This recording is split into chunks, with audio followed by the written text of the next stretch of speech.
What's going on, guys? Welcome back to my channel. I want to make this quick. It's a lot of information. It's a pretty big update on my stuff. But yeah, here is my Growout. You guys may have seen it on Instagram, or yeah, you saw it when I first quarantined the Cichlid Shack fish. Story behind this is I had a 29 Growout, intending to order about 6 fish, and I ended up ordering 13 or something within my budget because James gave me a ridiculous deal. So I was like, what the hell am I going to do? I can't quarantine 13 fish plus 10 growers in a 29, so I went out and bought, thank God there was a $1 per gallon sale. Went out and bought this for 55 bucks, took my old filters and my old background, threw it in here, and this is what we got. Basically just reincarnated my 75, but it can actually fit on my desk, you know, which isn't that deep. So thank God for Petco and $1 per gallon. But what we got, and plans for the tank. So what we got in here right now is a Super Red Empress. This guy is from the Cichlid Shack. We have a Midnight Huseri from Chad Davis. We have an Ethelwynnae, who is King of the Rock right now, or Queen. I'll go to that later. We have a Red Top Lwanda from Chad Davis. Red Top Lwanda F1 from Wonder of Cichlids. And we have, what is that? That's the Ngara Flametail from Chad Davis as well. We have the Sulfur head from Dave's Fish. Yes, and the Ethelwynnae is also from Dave's Fish. So that's the stock of the tank right now. Those are the ones I'm actually going to rehome or get rid of. We also have this Mbenji. I thought it was a Flametail at first because I had no idea that Mbenjis had like yellowish red on them. But apparently there's so many shit Mbenjis going around that, no, I don't want to answer your phone. So many shit Mbenjis going around that the yellow has been bred out so they're pure blue, and that's what people expect. But they look like Flametails when you get a high quality wild caught specimen. So, what am I going to do with this tank now? Well, I'm going to rehome pretty much everybody, and when I say rehome, I'm probably just going to bring them to Trevor O'Shea's place, Wonder of Cichlids. The good ones, of course. I'm not going to bring him crap fish. And I'm going to have him just sell them, you know. He's done so much good for me that, you know, whatever. I'll just bring him back to him. He can make some money off of them, whatever.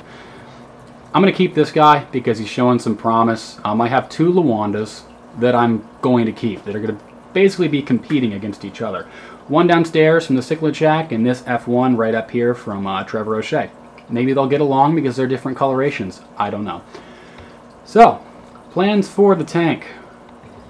Let's see, where are you? He's hiding. Or is he? There he is. Right back here. The one I did not mention yet. Come over here. Here. Come on, fish. Okay, I gotta get their attention. Look at that. Here he comes. So, this is a Mloto Likoma. It's an F1 bred by Trevor O'Shea. Again, I get all my stuff from him. And I'm going to set up a breeding group with him as the primary male of the group. So far, I have 3 of these guys in my tank right now.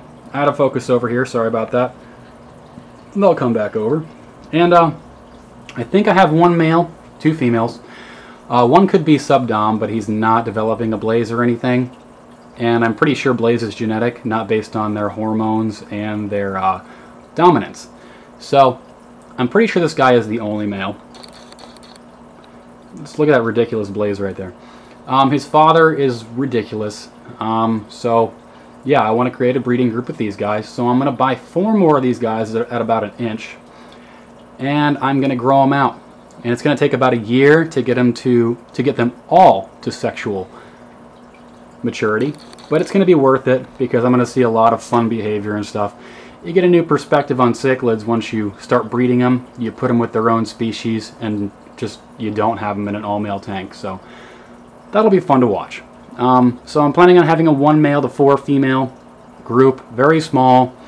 Not looking to make a prolific breeding group that's going to just make a ton of fry. I'm not looking to sell a ton. I'm mainly doing this for behavior, maybe doing some videos, I don't know, seeing their full coloration and breeding dress, because this is where these fish shine when they're breeding.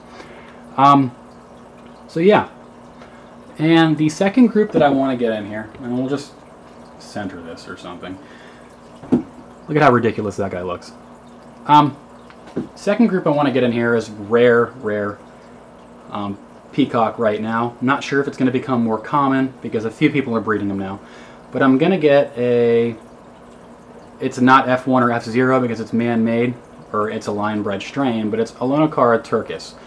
And yeah, Trevor has an amazing male, and I think I'm going to get 8 to 10 of those guys.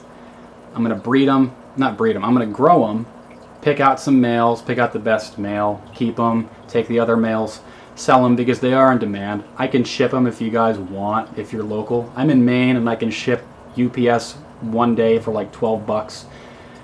Anywhere as south as Rhode Island. So if you're around there and you want a Ngara Turkis in the next year or something and I post a video, feel free to ask. But I can't like hold any a year in advance. That's just stupid.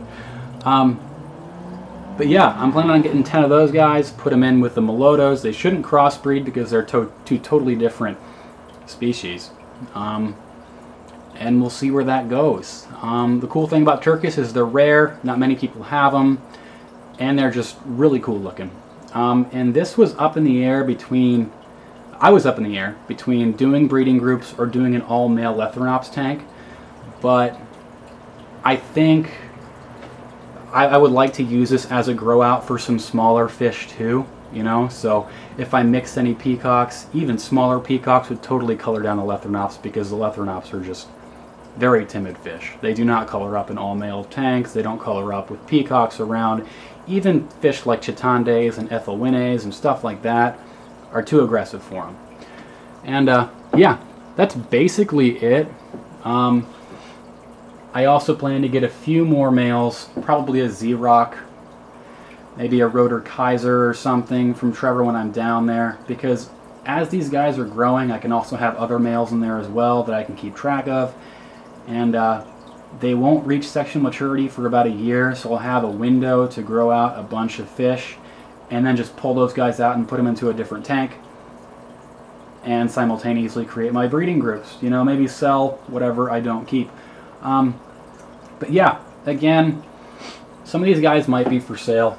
I'm not planning on really selling a ton of stuff, but I may have some stuff up because selling these guys around here is ridiculously hard. No one wants to buy any quality fish.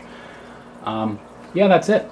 So we'll go and look at the females real quick if I can find them. They always like to hide. So this guy is the main male right here. He's got a really nice blue hue to him right now, and he's only 3.5 inches. And perks of having good genetics with your fish. This guy's an F1. Come over here. And I bought him at about 1 inch, maybe 3/4. And it's been 2.5 months, and this guy's 3.5 inches. I've been feeding quite a bit, but I've been doing a lot of water changes, 90% every 5 days or so.